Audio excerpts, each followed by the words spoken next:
बहुत समय पहले की बात है, जब एक गांव में लोग हंसी खुशी रह रहे थे। उस गांव में एक परिवार रहता था जिसमें एक बूढ़ी औरत और उसकी बहू ललिता और ललिता की दो बेटियां छाया और माया रहते थे। उस घर में कोई भी आदमी नहीं रहता था। ललिता का पति उसे सालों पहले छोड़कर जा चुका था और उसके ससुर जी इसी गम में गुजर गए थे। अब बस उस घर में 4 औरतें ही बची थी। ललिता घर घर जाकर लोगों के बर्तन मांजती थी और अपनी दोनों बेटियों माया और छाया को पढ़ा रही थी। ललिता बहुत कम कमा पाती थी, जिसमें दोनों बेटियों को पढ़ाना और अपनी सास की दवाई करना बड़ा मुश्किल हो रहा था। एक दिन जब चारों रात को बैठकर खाना खा रहे होते हैं तो ललिता सबसे बोलती है, मैं अपनी तरफ से पूरी कोशिश कर रही हूँ, पर फिर भी घर का खर्चा निकालना बड़ा मुश्किल सा हो रहा है। 20 दिन में ही सारे पैसे खत्म हो जाते हैं। मैं समझती हूँ बहू, और तू कैसे कैसे कमा कर ला रही है वो हम सब जानते हैं। ऐसा है तो मैं अपनी पढ़ाई छोड़ देती हूँ। नहीं नहीं, बिल्कुल नहीं, ऐसा कभी सोचना भी मत। तो ऐसे कैसे चलेगा माँ, कुछ तो करना पड़ेगा ना हमें। हाँ कोई नहीं, मैं देखती हूँ। अगले दिन छाया और माया दोनों कॉलेज ना जाकर लोगों के घर में काम मांगना शुरू कर देती हैं, पर लोग उनकी मजबूरी का फायदा उठाने लगते हैं। जब छाया किसी के घर जाती है तो वहां का मकान मालिक छाया को छेड़ने लगता है। छाया जैसे तैसे वहां से भाग आती है। माया भी ऐसे ही किसी के घर काम मांगने जाती है तो उसे बिना बाप की बिगड़ी बोलकर भगा दिया जाता है। छाया और माया दोनों एक दूसरे से बात करती हैं। अगर घर में कोई मर्द ना हो तो दुनिया जीने भी नहीं देती। कोई फायदा उठाता है तो कोई घर से निकाल देता है। माँ को भी उनकी मेहनत के आधे पैसे भी नहीं मिलते। बस वही है ना, माँ की मालकिन को अच्छे से पता है कि घर में उनके अलावा कोई कमाने वाला नहीं है, तो बस वो भी फायदा उठाती है। अब हमें कुछ बड़ा सोचना होगा, ऐसे घर नहीं चलने वाला। हमें कोई काम सोचना होगा जिसमें हम इज्जत की खा सके और ये किल्लत की जिंदगी से पीछा भी छूट जाए। छाया और माया घर जाकर अपनी माँ से कोई काम शुरू करने को बोलती हैं। क्यों ना हम मिठाई की दुकान खोल लें। आपको और दादी को कितनी अच्छी अच्छी मिठाई बनानी आती है और हमारी दुकान खाली ही पड़ी है। अरे मजाक है क्या दुकान खोलना, बहुत मेहनत है, बहुत पैसा लगेगा। अरे लड़कियां बोल रही हैं तो एक बार कोशिश करके देख ले। वैसे भी अब तो दिवाली आ रही है, मिठाई तो खूब बिकेगी। दादी ठीक बोल रही है माँ, मान जाओ ना हमारी बात। ललिता सबकी बात मान लेती है। अगले दिन वो एक एक पैसा निकाल कर ले आती है। छाया और माया भी जमा किए कुछ पैसे निकाल कर ले आती हैं। ये ले, मेरे पास भी कुछ पैसे हैं, ये भी दुकान में काम आएंगे, रख ले। सारे पैसे इकट्ठे करके छाया और माया मिठाई का सामान ले आती हैं। उसके बाद सब मिलकर मिठाई बनाना शुरू कर देते हैं। ललिता के पड़ोस के घर में उनकी पड़ोसन शीला उनसे बहुत चिढ़ती थी, और जब वो अपनी खिड़की से देखती है कि ललिता के घर में कुछ तो हो रहा है तो वो झट से उनके घर की खिड़की पर आकर सब देखने लगती है। शीला उन सब की बातें सुन लेती है और फिर सबको मिठाई बनाते देख शीला एकदम जल भुन जाती है। अच्छा, तो ये इतनी सारी मिठाई बनाकर दुकान लगाने वाले हैं। अगर ऐसा हुआ तो ये तो अमीर हो जाएंगे। नहीं नहीं, मैं ऐसा कुछ भी नहीं होने दूंगी, मुझे इनका कुछ करना ही पड़ेगा। जब रात को ललिता और उसकी बेटियां सारी मिठाई बनाकर रख लेती हैं और जाकर सो जाती हैं, तब शीला पीछे से आती है और मिठाई में कुछ मिला देती है। जब शीला मिठाई में कुछ मिला रही होती है तभी ललिता पीछे से उसे देख लेती है। हे भगवान, ये औरत हमारे घर में क्या कर रही है। ललिता सबको चिल्ला चिल्ला कर बुलाने लगती है। शीला उसको चिल्लाते देखकर घबरा जाती है कि अब तो उसकी चोरी पकड़ी गई और अब उसके पूरे मोहल्ले में बदनामी हो जाएगी। शीला को एक डंडा दिखता है और वो उठाकर ललिता के सर पर मार देती है। ललिता वहीं गिर जाती है और दिमाग में चोट लगने से मर जाती है। तभी वहां ललिता की सास ये सब होते देख लेती है। छाया, माया जल्दी आओ। अरे इस बुढ़िया ने तो मुझे देख लिया। शीला अब उस बुढ़िया की भी मुंह और नाक बंद कर देती है। काफी देर तक सांस ना ले पाने की वजह से वो बुढ़िया भी मर जाती है। शीला, तेरे हाथों से 2 औरतों की मौत हो गई है। यहाँ से भागने में ही भलाई है शीला, जल्दी निकल ले यहाँ से। शीला वहां से भाग जाती है और जब सुबह छाया और माया अपनी माँ और दादी को ऐसे जमीन पर पड़ा देखते हैं तो घबरा जाते हैं। माँ और दादी तो मर गई है माया। हे भगवान, ये क्या हो गया, ये कैसे हो गया। उनको अपनी माँ और दादी की मौत के बारे में कुछ पता नहीं चल पाता। वो बहुत रोती हैं और उनके गम में 2 दिन तक ऐसे भूखी प्यासी बैठी रहती हैं। हमारे साथ बहुत ही बुरा हुआ। हमने मिठाई की दुकान खोलने का सोचा था, पर अब तो वो भी नहीं हो सकता। अब हम आपके बिना कैसे घर चलाएंगे, हम क्या। ललिता और उसकी सास की आत्मा को अभी भी शांति नहीं मिली होती। वो मरने के बाद चुड़ैले बन चुकी होती हैं और अपने परिवार की मदद के लिए वापस आ जाती हैं। देख बहू, हमारी बच्चियां कैसे 2 दिन से भूखी प्यासी सो रही हैं। ये सब उस शीला की वजह से हुआ है। मैं उसे छोड़ूंगी नहीं। उसे तो हम देख लेंगे, पर पहले हमें अपनी बच्चियों की मदद करनी है। चल जल्दी से दुकान में चलते हैं, वहां हम दोनों मिलकर सारी मिठाई बना देते हैं। दोनों चुड़ैलें पूरी रात मिठाई बनाने में लग जाती हैं। दोनों मिलकर जाने कितनी तरह तरह की मिठाई बना देती हैं। पूरा घर मिठाइयों से भर जाता है। वो दोनों ऐसी ऐसी मिठाई बनाती हैं जो कभी किसी ने ना खाई हो। देखो, हमने तो अच्छी खासी मिठाई बना दी। हाँ, बस हमारी बच्चियां सब मिठाई बेच दे तो सब सही हो जाएगा। दोनों चुड़ैलें सुबह सुबह दुकान खोल देती हैं और दुकान पर ग्राहक आने भी शुरू हो जाते हैं। जब ग्राहक को दुकान में कोई नहीं दिखता तो वो आवाज देने लगते हैं। शोर सुनकर छाया और माया उठकर जाकर देखती हैं तो उनकी भी आंखें खुली की खुली रह जाती हैं। उनकी मिठाई की दुकान मिठाइयों से खचाखच भरी होती है और सामने ग्राहकों की भीड़ लगी होती है। ये कैसे हुआ माया? ये तो मुझे भी समझ नहीं आ रहा। छाया, अरे ये दुकान आपकी है क्या? जी हमारी है तो दुकान में बैठना चाहिए ना आपको। मैं कब से आवाज दे रहा हूँ। जी माफ कीजिए, बताइए आपको क्या चाहिए? 2 किलो ये गुलाबी रंग की मिठाई और 5 किलो ये पीली वाली मिठाई पैक कर दो। छाया और माया फटाफट मिठाई पैक करने में लग जाती हैं। वहां खड़ी दोनों चुड़ैलें ये सब देख बड़ी खुश हो रही होती हैं। देखो तो, दोनों बच्चियां कैसे मेहनत से लगी हुई हैं। हमें भी इनकी मदद करनी चाहिए। हाँ, तू इनकी पैकिंग में मदद कर और मैं इन मक्खियों को थोड़ा दूर भगाती हूँ। दोनों चुड़ैलें छाया और माया की मदद में लग जाती हैं। उन दोनों को पता भी नहीं चल पाता और पूरा दिन ऐसे ही निकल जाता है। और पहले ही दिन खूब अच्छी खासी कमाई हो जाती है।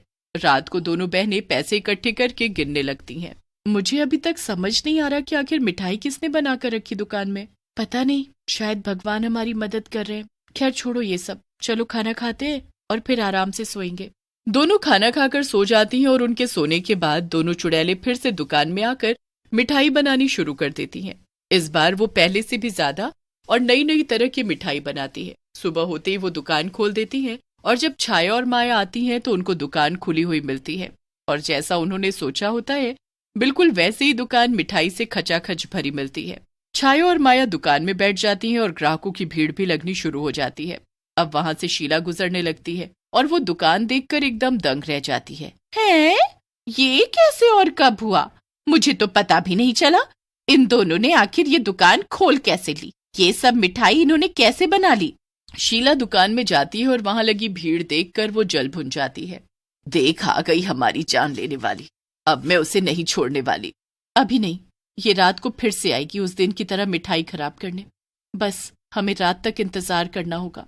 रात को दोनों चुड़ैलें हमेशा की तरह मिठाई बनाने लगती है कि तभी चुपके से शीला दुकान के बाहर आकर खड़ी हो जाती है। शीला को दुकान का शटर थोड़ा सा खुला दिखता है। अरे, ये दुकान तो खुली पड़ी है। चलो अच्छा है, मेरा काम आसान हो गया। शीला जैसे ही अंदर जाती है तो उसके सामने 2 चुड़ैलें उसके इंतजार में बैठी होती हैं। शीला चुड़ैलों को देखते ही चिल्लाती है और भागने लगती है, पर वो दोनों उसे पकड़ लेती हैं। हमें तेरा ही इंतजार था। हमें पता था तू अपनी हरकतों से बाज नहीं आएगी और दोबारा हमारी मिठाई खराब करने यहाँ जरूर आएगी। अरे छोड़ो मुझे, बचाओ, कोई तो बचाओ। अब तुझे हमसे कोई नहीं बचा पाएगा। दोनों चुड़ैलें शीला को कसकर पकड़कर रखती हैं और उसे मिठाई खिलाना शुरू कर देती हैं। शीला का पेट भरा हुआ होता है, इसलिए वो मिठाई नहीं खा पा रही होती, पर दोनों चुड़ैलें जबरदस्ती शीला के मुंह में मिठाई ठूंसती रहती हैं। मत करो, मेरे साथ ऐसा, मेरा दम घुट रहा है। तो याद कर वो दिन जब तूने मेरा मुंह और नाक बंद किए थे। मेरा भी ऐसे ही दम घुटा था और मैं मर गई, और फिर तूने मुझे भी डंडा मारा। तुझे जरा भी डर नहीं लगा क्या? तुम दोनों ललिता और उसकी सास हो? हाँ, बिल्कुल सही पहचाना तूने। और अब याद रखना कि हम हर पल अपनी बच्चियों की रक्षा कर रहे हैं। तूने अगर दोबारा कोई भी हरकत की तो इस बार जिंदा नहीं छोड़ेंगे। नहीं नहीं नहीं नहीं नहीं, मैं ऐसा कुछ नहीं करूंगी। मुझे माफ कर दो, मुझे जाने दो। दोनों चुड़ैलें शीला को वहां से जाने देती हैं। शीला दोबारा कभी फिर ऐसा नहीं करती और दोनों चुड़ैलों की मिठाई की दुकान खूब बढ़िया चलती है। दिवाली भी आ जाती है और दोनों बहनें मिलकर दिवाली मनाती हैं, पर अपनी माँ और दादी को भी खूब याद करती हैं। जबलपुर नाम का एक छोटा सा गांव था। एक बार उस गांव में एक कठपुतली वाला सोमनाथ आता है। आओ आओ आओ, सभी आओ, बच्चे, बूढ़े, जवान और मेरी प्यारी बहनों, सभी आओ। आप सभी को बहुत मजा आने वाला है। थोड़ी ही देर में वहाँ काफी भीड़ इकट्ठा हो जाती है। इस कठपुतली वाले के पास तो बहुत ही सुंदर सुंदर कठपुतली हैं। देखने से ऐसा लगता है जैसे अभी बोल पड़ेंगी। हाँ, तुमने बिल्कुल सही कहा, बिल्कुल असली दिख रही है। फिर कठपुतली वाला अपने दोनों हाथों की सभी उंगलियों में कठपुतलियों की डोर बांधकर खेल दिखाना शुरू करता है। काफी देर तक खेल दिखाने के बाद सभी लोग उसे पैसे देने लगते हैं। नहीं नहीं, मैं खेल दिखाने के कोई पैसे नहीं लेता। ये तो मेरा बस एक शौक है। कठपुतली का खेल दिखाना मुझे बहुत अच्छा लगता है। अरे भाई, खेल दिखाने के पैसे नहीं लेते तो घर कैसे चलाते हो अपना? पैसे नहीं तो अनाज ही ले लो। अगर आपको कुछ देना ही है तो मुझे रात काटने के लिए आसरा दे दो। सुबह होते ही मैं यहाँ से चला जाऊंगा।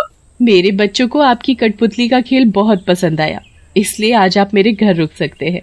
उसके बाद सोमनाथ अपना सारा सामान समेटता है और जानकी के साथ जानकी के घर चला जाता है।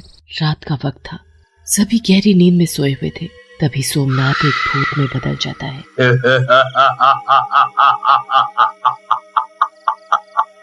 तभी एक कठपुतली आंखें हिलाने लगती है और फिर बोलने भी लगती है।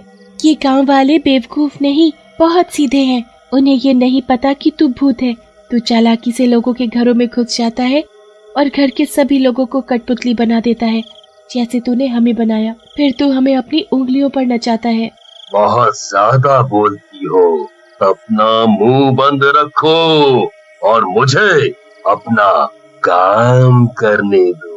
भूत के पास जो भी कठपुतली थी उन सभी को वो अपने थैले में बंद कर देता है और चुपचाप जाकर सोई हुई जानकी को अपने जादू से कठपुतली बना देता है। कठपुतली बनते ही उसे भी अपने थैले में छुपाकर अपने साथ ले जाता है। वो वहां से सीधा जंगल जाता है। उस घने जंगल के बीचों बीच उसकी एक गुफा थी।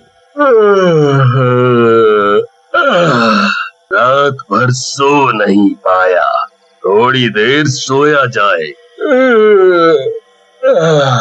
भूत के सोते ही कठपुतलियां आपस में बातें करने लगती हैं।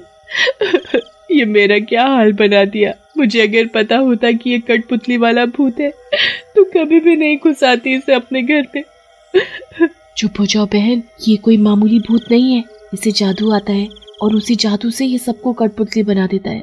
रात के वक्त ही हम बोल सकते हैं, सुबह होते ही हम फिर से बेजान हो जाएंगी। वहाँ गांव में जानकी का पति जगन्नाथ जानकी के ना मिलने की वजह से परेशान हो रहा था। आखिर इतनी सुबह सुबह उठकर कहाँ जा सकती है वो? इतनी जल्दी तो वो कभी नहीं उठती। कुएं पर भी देखाया, वहाँ भी नहीं है। और ये कठपुतली वाला भी बिना कुछ बोले यहाँ से चला गया। जगन्नाथ गांव भर में अपनी पत्नी के बारे में पूछता फिर रहा था, पर किसी को कुछ नहीं पता था। अगले दिन भूत सोमनाथ कठपुतली बनकर फिर से गांव में जाता है। आओ आओ आओ, मेरे पास आओ सब। सोमनाथ की आवाज सुनकर सभी लोग अपना अपना काम धंधा छोड़कर कठपुतली वाले के पास आ खड़े होते हैं। ये देखो, ये दुलारी है। इसका एक ठुमका ही सबको दीवाना बना देता है। अब दोनों मिलकर अपना खेल शुरू करो। तुम्हारे पास कल 4 ही कठपुतली थी, पर 5 कैसे हो गई? ये 5वीं कठपुतली कहाँ से आई तुम्हारे पास? ये कुछ ज्यादा सवाल जवाब नहीं कर रहा। इसे मेरे बारे में सब पता न चल जाए। इससे पहले इसे सब पता चले, मुझे आज रात को ही इसे भी कठपुतली बनाना होगा। क्या हुआ? कुछ बोलो। तुमने सही कहा, कल मेरे पास 4 ही कठपुतली थी। आज 5 इसलिए हैं क्योंकि मैं खुद इन्हें बनाता हूँ। तो कल मैंने ये नई कठपुतली बनाई। अच्छा, क्या तुम मेरे लिए भी एक कठपुतली बना सकते हो? तुम्हारी कठपुतलियों की बात ही कुछ और है। ऐसा लगता है जैसे कठपुतली नहीं, कोई जीता जागता इंसान हो। बना दूंगा, पर इसके लिए मुझे रात भर तुम्हारे घर रुकना होगा। हाँ हाँ, क्यों नहीं, चलो ही मेरे साथ मेरे घर पर चलो। चलो, आज इसकी बारी है। सोमनाथ प्रमोद के घर रुकता है। जब सभी सो जाते हैं, सोमनाथ अपने असली रूप में आ जाता है। तभी एक कठपुतली बोलने लगती है। मत कर तू ऐसा, छोड़ दे उसे। अगर तू उसके पास भी गया तो मैं शोर मचाना शुरू कर दूंगी। फिर तेरे लिए अच्छा नहीं होगा। सभी गांव वाले तेरा असली रूप देखकर तुझे जान से मार देंगे। तेरी इतनी हिम्मत कि तू शोर मचाएगी? मेरी गुलाम होकर मुझे मरवाना चाहती है? अभी रुक, देख मैं तेरा अब क्या करता हूँ। सोमनाथ उस कठपुतली के 2 टुकड़े कर देता है, उसके हाथ पैर तोड़कर घर के पीछे फेंक देता है। फिर सीधा प्रमोद के कमरे में जाता है और उसे कठपुतली बनाकर अपने थैले में रखकर वहाँ से चला जाता है। गुफा में पहुँचते ही देखा ना, मैंने उस कठपुतली का क्या हश्र किया।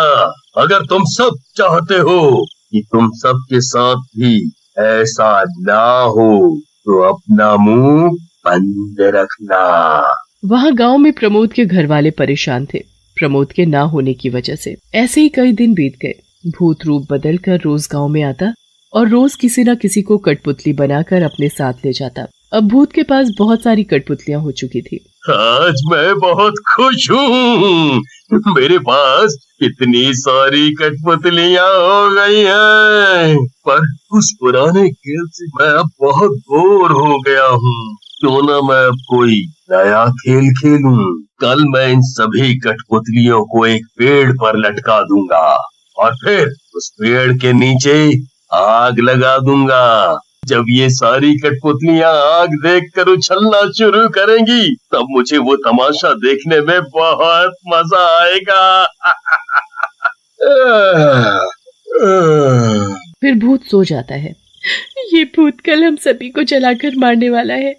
हम सभी तड़प तड़प कर मर जाएंगी। अभी हमारे पास पूरी रात बची है अपने आप को बचाने के लिए। हमें कुछ करना होगा सुबह होने से पहले। मेरे पास एक उपाय है। जब ये भूत उठेगा तो तुम सभी भूत का ध्यान भटका कर रखना। तभी भूत उठ खड़ा होता है। फिर से तुमने खुसर फुसर करना चालू कर दिया। लगता है तुम सबको अपनी जान प्यारी नहीं है। तब मैं तुम्हें कल सुबह नहीं आज ही जला कर मारूंगा। भैया तुम्हें यहाँ से अभी निकलना होगा। जल्दी करो, भागो यहाँ से। भूत इधर की तरफ आ रहा है, जाओ जल्दी। थैले से एक कठपुतली निकलकर भाग जाती है। भागते भागते वो सीधा गांव पहुंचती है और गांव के बीचों बीच जाकर थक कर रुक जाती है। ये कठपुतली तो उस सोमनाथ कठपुतली वाले की लगती है। शायद वो खेल दिखाते दिखाते कल इसे यहीं भूल गया है। अभी मैं इसे अपने पास संभाल कर रख लेता हूँ। जब वो आएगा खेल दिखाने तो मैं ये कठपुतली उसे वापस कर दूंगा। तभी कठपुतली बोलने लगती है, वापस मत करना, वापस मत करना। और ये आवाज कहाँ से आई?